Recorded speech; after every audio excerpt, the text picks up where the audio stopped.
नमस्ते दोस्तों, प्रस्तुत है शिवाजी सावंत की प्रसिद्ध उपन्यास छावा का 9वां भाग। बालक शंभू की सुरक्षित वापसी के उद्देश्य से महाराज ने कठोर हृदय बनाकर राजगढ़ में शंभू राजा के मृतक कर्म पूर्ण किए। सारे दुर्ग को मरना शौच लग गया।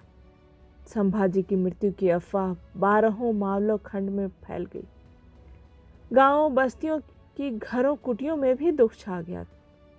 राजगढ़ से महाराज का भेजा हुआ एक संदेशवाहक सवार श्रृंगारपुर के नगर द्वार में प्रविष्ट हुआ। अपने सिर की पगड़ी उतारकर वह संभाजी के ससुर पिताजी शिर्के की हवेली की दहलीज लांघकर भीतर गया। तुरंत मिलने आइए, कुछ विशेष बातें कहनी है, इतना ही संदेश महाराज ने पिताजी को लिखकर भेजा था। अब मथुरा पर शीत ऋतु का राज्य था। यमुना का जल कोहरे की रजाई ओढ़ने लगा। सूरज काफी ऊपर तक चढ़ाए तो भी उस जल के दर्शन नहीं हो पाते थे। महाराज को मथुरा से गए 2 मास का समय बीत चुका था। दशहरा अभी अभी बीता था। संभाजी थैली लेकर आने वाले संदेशवाहक की बाट जोह रहे थे। कोई आया क्या? वे प्रतिदिन स्नान दर्शन आदि से लौटते ही कृष्णाजी पंत की माताजी लक्ष्मीबाई से पूछते थे। ज्यों ज्यों दिन बीत रहे थे, त्रिमल परिवार के लोगों की चिंता में वृद्धि हो रही थी। कोहरा घना होता जा रहा था। एक दिन कंधे पर खुर्जी लटकाए उत्तर प्रदेश के व्यापारियों की वेशभूषा धारण किए हुए 2 व्यक्ति त्रिमल के घर में प्रविष्ट हुए। शंभू राजा काशी पंत के साथ नगर में कहीं गए थे। घर में केवल विशाजी और लक्ष्मीबाई थे। व्यापारियों ने उन्हें ठीक से पहचान लिया। उन व्यापारियों में से एक ने बंदों से बंधी थैली खुर्जी से बाहर निकाली और विशाजी के हाथ में दी। सिर के साफे के छोर में बांधी हुई एक रत्न जटित अंगूठी उसने उनके हाथ पर रखी और कहा, आज्ञा है कि यह भांजे को देना। व्यापारी त्रिमल की बैठक में बैठ गए। शंभू राजा ज्यों ही बाहर से लौटे, उन्होंने प्रतिदिन के अनुसार विशाजी से नितांत उत्सुक होकर प्रश्न पूछा, कोई आया है? वहां बैठे व्यापारियों की ओर उसका ध्यान नहीं था, इसलिए व्यापारियों द्वारा किए गए मुजरे को भी वे देख नहीं पाए। विशाजी ने मौन रहकर ही अंगूठी संभाजी के हाथ में दी। उसकी जगमगाहट से उनकी आंखों में लाखों सूर्य जगमगा उठे। अरे महाराज साहब की अंगूठी! अपने आप को भूल कर वह एकटक अंगूठी की ओर ही देखते रह गए। अंगूठी के रत्न से फूटने वाली किरणों से उनके मन में असंख्य भावों का उफान सा आ गया। मां साहिबा, महाराज साहब, समस्त मातृवर्ग, धाराऊ, गोमाजी बाबा, अंतोजी, रायाजी, केशव, पंडित, मावलखंड। उन्होंने बैठक में खड़े व्यापारियों की ओर दृष्टि फेरी ही थी कि वे दोनों कमर तक झुक गए। मावली शैली के मुजरे पेश हुए और व्यापारियों के मुख से गुप्त सांकेतिक कविता निकली। माता की ये हल्दी रोली, जंगल से वायु बोली। खराऊ खटखटाते हुए संभाजी उनके पास आए। कई दिनों के बाद सुनाई दी मावल देश की बोली ने उनका हृदय मथ डाला था। सांकेतिक काव्य में ही उन्होंने उत्तर दिया, भवानी की यह हल्दी रोली, जंगल से वायु बोली। यात्रा के लिए आवश्यक सामान की गठरी कंधे पर उठाए काशी पंत मथुरा छोड़कर निकले थे तीर्थ यात्रा को। साथ में थे बटु वेशधारी संभाजी। किसी को संदेह न हो इसलिए माता लक्ष्मीबाई भी साथ निकल पड़ी थी। सचमुच तीर्थ यात्रा ही तो करनी थी। महाराज और संभाजी राजा का निर्माण करने वाली मां जिजाऊ को वे जी भर देखना चाहते थे। यमुना और मथुरा से विदा होते ही संभाजी का दिल भर आया। त्रिमल परिवार कड़ाके की सर्दी के बीच ही मार्ग पर आगे बढ़ता जा रहा था। महाराज के गुप्तचर और शस्त्रधारी सैनिक उन पर अपनी देख रेख रखते हुए आगे पीछे चल रहे थे। वे लोग अब उसके आसपास रहकर शस्त्रों को छुपाकर कोई फकीर का, कोई इत्र फरोश का, कोई कठबैद का, कोई एकदम मुगल सरदार का वेश धारण करके साथ चल रहे थे। सब ने छटी कटी दाढ़ियां रखी हुई थी। यह यात्रा उत्तर से दक्षिण के मावल खंड की ओर जा रही थी। चलते चलते संभाजी की पिंडलियों में ऐंठन भर आती थी। रात्रि के विश्राम के समय लक्ष्मीबाई उन पिंडलियों पर तेल की मालिश करके कष्ट कम करने का प्रयत्न करती थी। मार्ग में ही कहीं पर पत्थरों का चूल्हा बनाकर खिचड़ी पकाकर वह सबको खिलाती थी। अब उज्जैन नगरी पास आ गई थी। यात्रियों ने हवेली नामक एक गांव की धर्मशाला में डेरा डाला हुआ था। काशी पंत नदी से पानी की गगड़ी भर लाए। लक्ष्मीबाई ने पत्थरों के चूल्हे पर खिचड़ी चढ़ा रखी थी। काशी पंत संभाजी की पिंडलियों की मालिश करके ऐंठन कम कर रहे थे। सब मौन थे। नित्य की भांति सारे काम काज हो रहे थे। अचानक घोड़ों के टापों की आवाज धर्मशाला की दिशा में आती प्रतीत हुई। यात्रियों ने आंखों ही आंखों में एक दूसरे को सावधान करने का संकेत किया। कुछ क्षणों के भीतर ही 4 मुगल घुड़सवारों का एक दल धर्मशाला के सामने आ धमका। सवारों ने घोड़ों से उतरते ही बागडोर घोड़े की पीठ पर उछाल कर फेंक दी और वे चारों झपटते हुए निकट आने लगे। बटोहियों के हृदय आतंकित हो उठे। फिर भी मानो सैनिकों को हमने देखा ही नहीं, ऐसा भाव दिखाते हुए वे यात्री अपनी अपनी जगह काम में मग्न रहे। एक कुफ्र की नस्ल, कहां से आए हो तुम? सवारों के अगुआ ने आंखें तड़ते हुए काशीपंत से पूछा। जी मथुरा से, काशीपंत त्रिमल ने उत्तर दिया। कहाँ जा रहे हो? तीर्थ यात्रा के लिए रामेसर जा रहे हैं हुजूर। यह कौन है? वह अगुआ संभाजी के सामने आ खड़ा हुआ। उस अगुआ का नाम था हर हिकमत खां। यह मेरा भांजा है सरकार, काशीपंत ने उत्तर दिया। झूठ! सुअर, ये शिवा दखनी का बच्चा संभा है।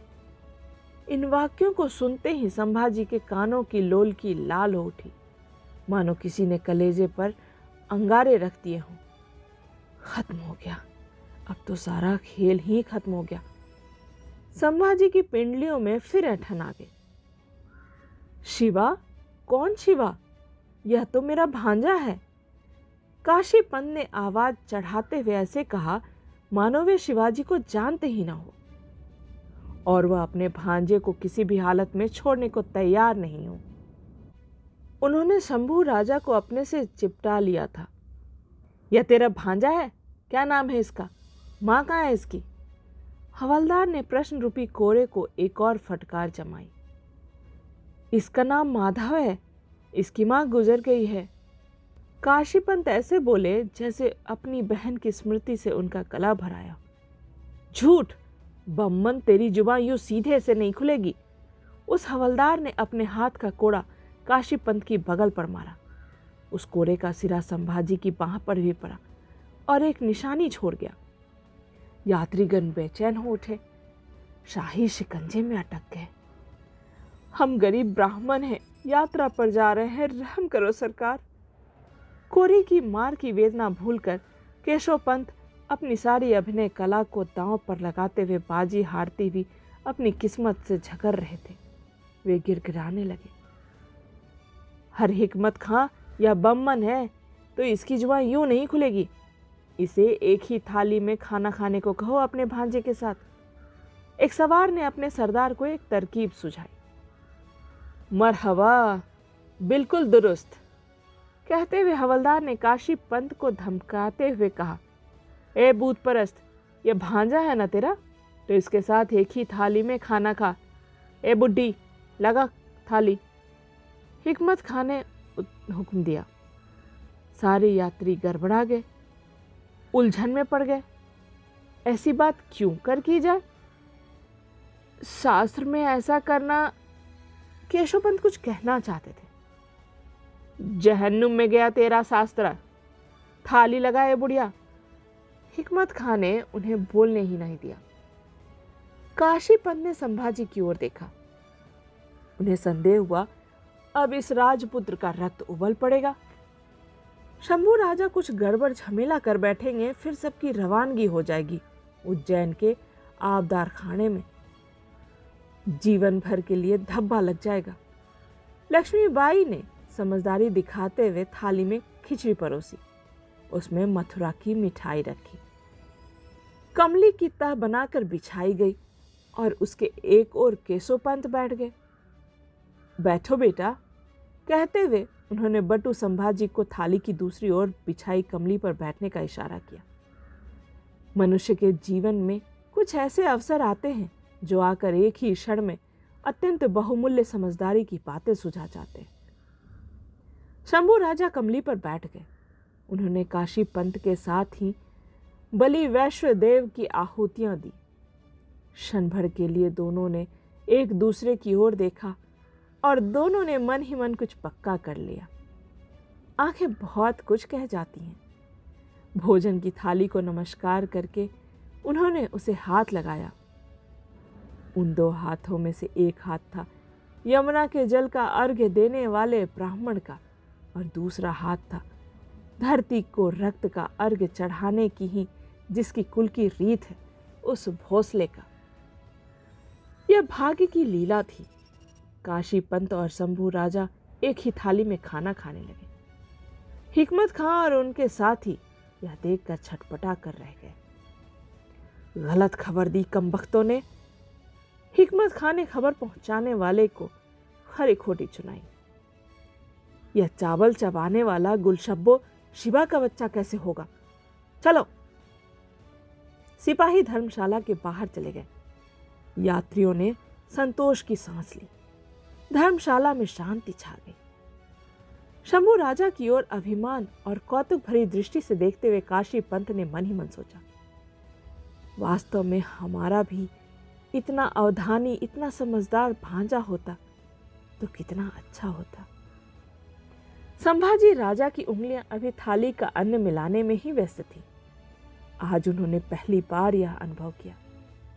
हमें आज तक इस प्रकार सामने बैठकर आबा साहब के साथ एक ही पात्र में भोजन करने का सौभाग्य कभी नहीं मिला। उत्तर में जन्मा एक संस्कारशील ब्राह्मण और श्री के राज्य की स्थापना करने वाले महापुरुष का इकलौता अंकुर एक दूसरे के साथ साथ खाना खाते हुए इस प्रकार के भिन्न भिन्न विचारों में डूबे हुए थे। कभी कभी भाग्य निराले खेल दिखाया करता है और ऐसा ही खेल तो था यह। सारे कष्ट और आपदाएं भोगते हुए त्रिमल परिवार का यह यात्री दल अब राजगढ़ से एक पल्ला दूर रह गया था। हरकारों ने यह समाचार राजगढ़ के मुख्य ऊपरी कोट तक पहले ही पहुंचा दिया था। जीजाऊ के दर्शन करके महाराज स्वयं दुर्ग से उतरकर नीचे की बस्ती में आए शंभू राजा की आगवानी करने। सच कहा जाए तो अपने ही जिगर के टुकड़े को हाथ बढ़ाकर स्वीकार करने। उनके साथ मोरोपंत, अन्नाजी, प्रताप राव, आनंद राव, केशव पंडित, कृष्णाजी, मोहम्मद सईस, गोमाजी बाबा आदि चुनिंदा लोग थे। संभाजी के राजवस्त्रों को तबकों में सजाए तबकधारी सेवक साथ थे। युवराज संभाजी को ऊपर दुर्ग में ले जाने के लिए सुनहरे और व्याघ्रमुखी डंडों वाली लाल सिकलाती कपड़े के अस्तर से मढ़ी हुई एक पालकी नीचे की बस्ती में तैयार खड़ी थी। प्रतीक्षा करते समय आने वाले क्षण आते तो हैं, परंतु जाने वाले क्षणों के पीछे शीघ्र गति से जाते नहीं हैं, ठहर से जाते हैं। इस स्थिति में मन के लिए खींचातानी कैसी असह्य हो उठती है। महाराज बस्ती की ओर आने वाली पगडंडी पर दूर से ही दृष्टि लगाए हुए थे। चारों ओर हरे भरे घास के मैदान के चमचमाते गलीचे लहरा रहे थे। उन लहरों से महाराज के मन में विचारों की तरंगें उठ रही थी। किसी होली के त्योहार पर कभी शंभू राजा ने उनसे पूछा था, आबा साहब, आप जलती होली के बीच का नारियल बाहर निकाल सकेंगे? महाराज ने एक उसास छोड़ी, शंभू राजा, हम भी निकालते हैं होली के भीतर के नारियल, परंतु न जाने क्यों हम अचानक वह जलता गर्म नारियल पड़ोसी के हाथों में दे बैठते हैं, फिर उसके हाथ जलते रखते हैं। देखो ना, हम तुम्हें उत्तर में ले गए और तुम्हारे हाथों में ऐसा ही तप्त नारियल दे बैठे। माँ भवानी ने ही लाज बचा ली, अन्यथा आज माँ साहिबा को हम क्या उत्तर देते। बाल शंभू को एक नजर देख पाने के लिए महाराज लालायित हो उठे। कहीं दूर पर काशी पंत और लक्ष्मीबाई के बीच चलने वाले बटू संभाजी को पहले दिखाई पड़ी राजगढ़ की संजीवनी माचो पर लहराने वाली एक भगवे रंग की बिंदी। उन्होंने छाती पर हाथ लगाकर उसे सम्मान दिया। राजगढ़ में के दिखलाई पड़ते ही उनके दबे हुए विचार ऐसे उछल पड़े जैसे नाले के पानी को पार करने वाले घोड़े के पैरों से पानी की सफेद स्वच्छ बौछारें इधर उधर उछल पड़ती। कई स्मृतियां, अनेक चेहरे, कई स्थान, सब ने मिलकर मन में उधम सा मचा दिया। जब हम राजा जयसिंह की भेंट के बाद शाही फरमान लेकर लौटे थे, तब महाराज साहब आगे आकर मिलने के लिए माची पर नहीं आए थे। आज भी यदि वे ना आए हों तो। बटु वेशधारी शंभू चलते जा रहे थे। पांव में पहनी खराओं की खट खट आवाज हो रही थी। हृदय धड़क रहा था। एक एक क्षण बिताना असह्य हो उठा था। सागर के जल पर पूर्व दिशा का सूर्य जैसे चमचमा उठता है, यूं सामने के घास के मैदान के बीच की पगडंडी जहां समाप्त होती थी, वहां दूर सिरे पर संभाजी को कुछ झिलमिलाता सा दिखाई दिया। वे चलते चलते क्षण भर को रुक गए। आंखों पर जोर देकर उन्होंने उस जगमगाती वस्तु के बारे में कुछ अनुमान किया। उनका हाथ अनजाने में ही काशी पंत के हाथ से छूट पड़ा। दूर पर महाराज के जिरह टोप की सोने की कला बत्तू की जगमगाहट दिखाई दी। उसे देखते ही बाल शंभू के नैनों में लाखों सूर्य चमक उठे। छत्ते में शांत बैठी मधुमक्खियां अचानक एक झुंड बनाकर उड़ने लगी। इस प्रकार उनके हृदय में रक्त की तरंगे सरसराने लगी। साथ चल रहे काशी पंत और लक्ष्मीबाई को भौचक बनाते हुए एकदम अपने हाथ ऊंचे उठाकर बटू संभाजी ने पुकार लगाई, महाराज साहब। और होठों से निकाले शब्द हमसे आगे भागे जा रहे हैं, यह ध्यान आते ही वे तेजी से दौड़ पड़े। पैर में पहनी खड़ाऊं दूर जा गिरी। बरसात की मार से घबराया हुआ बछेरा जिस प्रकार घुड़साल दिखाई देते ही पूंछ ऊपर उठाकर दौड़ने लगता है, उसी प्रकार बटू संभाजी दौड़ पड़े। संभव होता तो मावल देश का ऊंचा आकाश भी इस भौसलाई राजपुष्प को उठाकर अपने मन के उमड़ते कल्लोल को शांत करने के लिए अपने नील वर्ण के आलिंगन में भर लेता। चारों ओर फैले हुए घास के हरे मैदान में से एक सुनहरा अंकुर फूटकर आता हुआ शिवाजी महाराज को दिखाई दिया। उनके शिव तिलक में संकुरन आ गई। आंखों पर जोर देकर वे देखने लगे।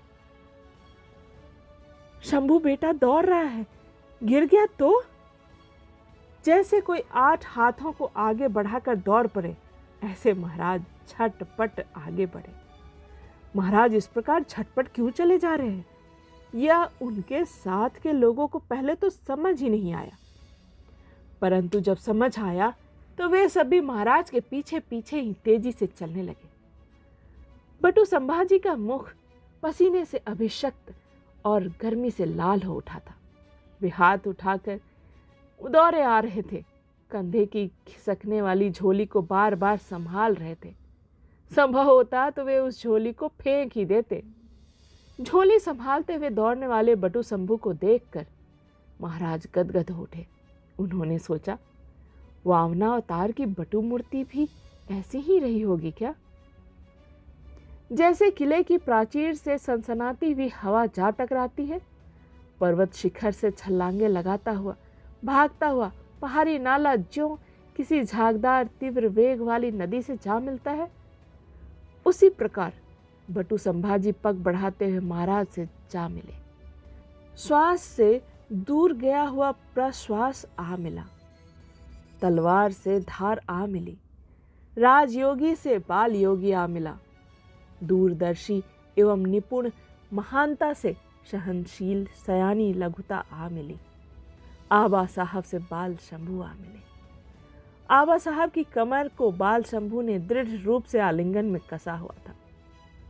आबा साहब के अंगरखे में उनका मुख छिपा हुआ था और वे मुख को बार बार इधर उधर रगड़ रहे थे। उनके मस्तक पर लगे गंध द्रव्य का टीका बिखर गया था। महाराज की टोप की लड़ियां भी तेजी से हिल रही थी। शंभू राजा बोलना चाहते थे, परंतु जैसे शब्द के स्वर ही भावों के स्वरों में अटक कर उलझ गए थे। महाराज की लंबी सीधी हथेलियां शंभू राजा की पीठ पर फिर रही थी, ममता से, अभिमान से, धन्यता के भाव से। कैसे कैसे? यह या तो वे हाथ जाने या पीठ ही जाने। पीठ पर फिरने वाली उस हाथ ने बाल शंभू का उबलता हृदय शीतल कर दिया। हृदय उठाकर उन्होंने भरे नैनों से महाराज की ओर देखा। वही सीधी सरल मुख मुद्रा, पिंडी की समान। कुछ याद आते ही संभाजी महाराज से अलग होकर पीछे हटे और उन्होंने उनके चरणों पर अपना माथा रख दिया। फिर उठकर अपने कंधे की झोली सामने लाकर उसमें हाथ डाला। महाराज ने उत्तर देश में विदा होते समय सोने की जो पिंडली उन्हें दी थी, वह उसमें से बाहर निकाली। पिंडी धूप में झिलमिला उठी। महाराज की ओर तनिक देखकर वह स्वर्ण पिंडी उनकी अंजलि में रखते हुए वे विनय भाव से बोले, हम कम बोला करते थे आबा साहब। उनकी दृष्टि महाराज के चरणों पर टिकी थी। धूप में चमचमाती पिंडी की ओर देखकर महाराज सोच रहे थे, इन्हें तो अधिक बोलना चाहिए। अचानक महाराज को याद आई प्रयाग के घाट की पैड़ियों पर मिले उस पारधी की, हर काम में सफलता देने वाले गरुड़ के पंख। महाराज के नासापुट से एक समाधान का उच्छ्वास निकल पड़ा। दूर वन में कहीं पर आम्रकुंज के बीच में बैठा तंडुल कण खाकर तृप्त हुआ कपोल घुघुआ रहा था, कुट कुट कुटर कुटर, परंतु महाराज को तो अब उसकी घुघुआती बोली सुनाई ही नहीं दे रही थी। धन्यवाद।